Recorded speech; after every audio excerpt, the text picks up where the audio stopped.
왜냐면 돈의 가치는 항상 떨어진다. 이걸 좀 이해하셔야 돼요. 떨어진다. 무조건 앞으로는 계속 떨어진다. 그러니까 거꾸로 얘기하면 물가는 계속 오른다. 이 말하고 똑같은 거거든요. 이걸 이해하셔야 됩니다. 반드시 이해하셔야 돼요. 자, 다시 봐봐. 이게 무슨 소리냐? 옛날에는 제가 예를 들어서 뭐 100만 원을 가지고 있었다라고 하면은 100만 원으로 컴퓨터 한 대를 딱 살 수 있었단 말이야. 물론 뭐 지금도 살 수는 있지만, 그런데 이제 지금 이게 시간이 지나서 물가라는 게 오르면, 물가가 오르잖아요. 그죠? 그러면 100만 원이었던 컴퓨터가 얼마가 될 수 있어? 120만 원이 될 수 있는 거야, 컴퓨터 가격이. 그러면 이거는 내가 100만 원 가지고 120만 원짜리 컴퓨터를 살 수가 있다, 없다? 없다. 이런 식으로 바뀌는 거거든. 이게 돈의 가치가 떨어진다는 거야. 그러니까 내가 돈을 그냥 이렇게 쓱 가지고 있는데 내한테 이게 수중에 100만 원이 하나가 있었어. 그러면 이 100만 원을 내 주머니에 넣어놓고서 2년을 기다리면 내 돈은 점점점 어떻게 되는 거야? 사실은 값어치가 떨어지는 거라고. 이해됐죠? 그러니까 이게 보존이 되지가 않는다는 거야. 약간 극단적으로 한 번만 예를 들어볼게. 선생님 어렸을 때는 새콤달콤이 200원이었어. 지금은 얼마야? 500원이야. 내가 그때 새콤달콤 나 10년 후에 사 먹어야지 하면서 이렇게 200원 딱 내 주머니에 넣어놓으면 지금 있어, 없어? 그거 가지고 딱 꺼냈을 때 새콤달콤 주세요 하면 못 사 먹잖아. 약간 이런 느낌이란 말이야. 이해되지? 그러면 여러분들이 돈을 벌어서 금고에다가 쫙 박아 놓는 것은 사실은 돈을 뭐 하는 거야? 계속 까먹는 거랑 똑같다는 거야. 현재 사회에서는 그래. 여기까지 이해되지? 그래서 은행에서는 뭘 준다? 이자를 주는 거야. 이해돼요? 이자를 준다는 건 이런 거야. 이때 컴퓨터가 100만 원이었는데 내가 딱 그네 은행에 저축을 해서 100만 원을 저축을 했다는 거야. 이렇게. 그러면 이게 2년이 지나서 컴퓨터가 120만 원이 됐을 때 은행에 100만 원을 넣어두면 이자를 붙여서 그 컴퓨터를 뭐 할 수 있게? 살 수 있게 만들겠다. 이게 이제 이자의 기본 개념이야. 알겠죠? 그러니까 나한테 야, 우리 고객님 이거 좀 돈을 넣어줬으니까 감사합니다. 10만 원 드릴게요. 이게 아니라고. 그걸로 최소한의 뭐를? 어떤 가치를 보존해주겠다가 은행의 이자의 역할이야. 이해됐죠? 그러면 이제 이런 걸 이해해야 돼.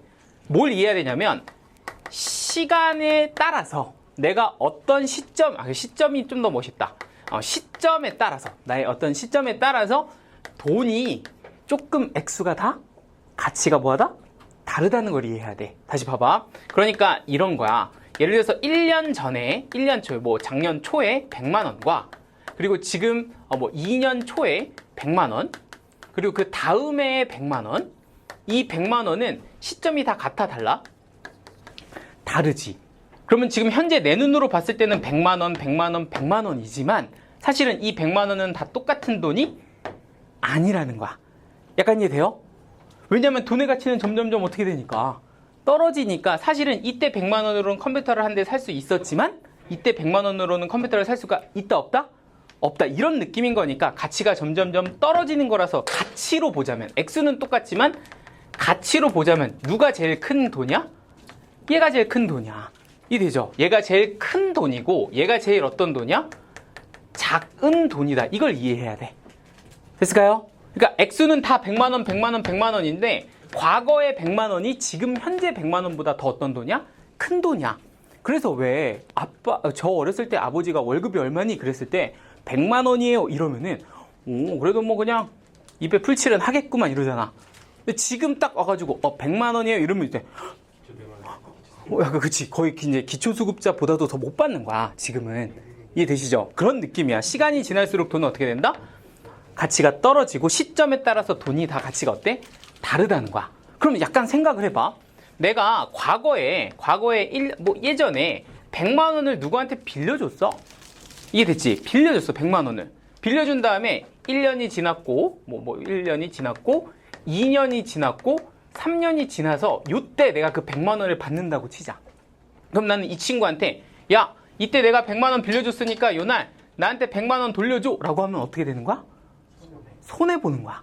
이게 되죠? 선생님 친구끼리 뭐 그게 아니라 그냥 가치로 그렇다는 거야. 그러니까 우리는 뭘 매겨준다? 이자를 매겨준다고. 그 돈의 가치를 뭐 하기 위해?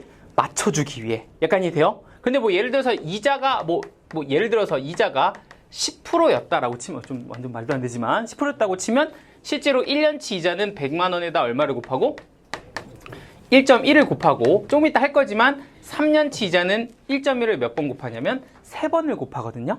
그러면 이 돈을 나한테 딱 이 시점에 줘야 이 두 개는 어떤 돈? 똔똔, 똑같은 돈이라는 거야.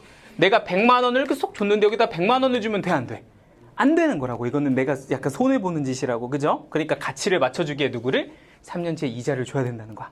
약간 이해되시죠? 괜찮지? 그러니까 이 돈이 시점에 따라서 어떻게 돼? 똑같은 돈이다, 이렇게 된다는 거야.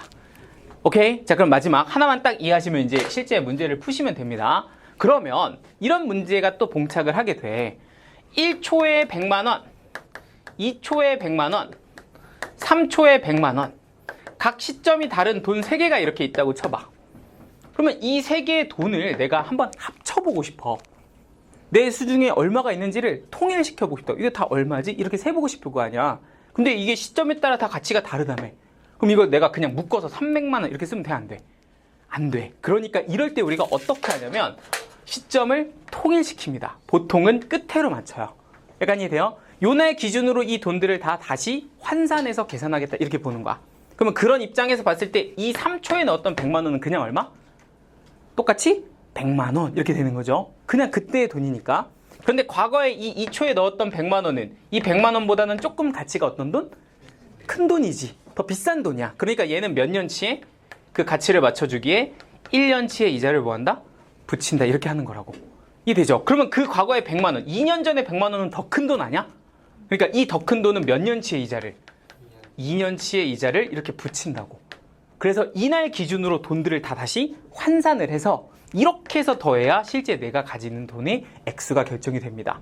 뭐 이 계산해보면 얘는 얼마고요? 110만 원이고요. 얘는 얼마야? 121만 원이거든? 그러니까 실제로는 100만 원, 100만 원, 100만 원이었지만 이날 기준으로 돈을 다 합쳐보면 얼마로 되어 있어야 된다는 거야? 331만 원이 되어 있어야 한다는 거야. 그러니까 과거에 이 2년 전 100만 원이 제일 크죠? 121만 원인 거야, 지금은.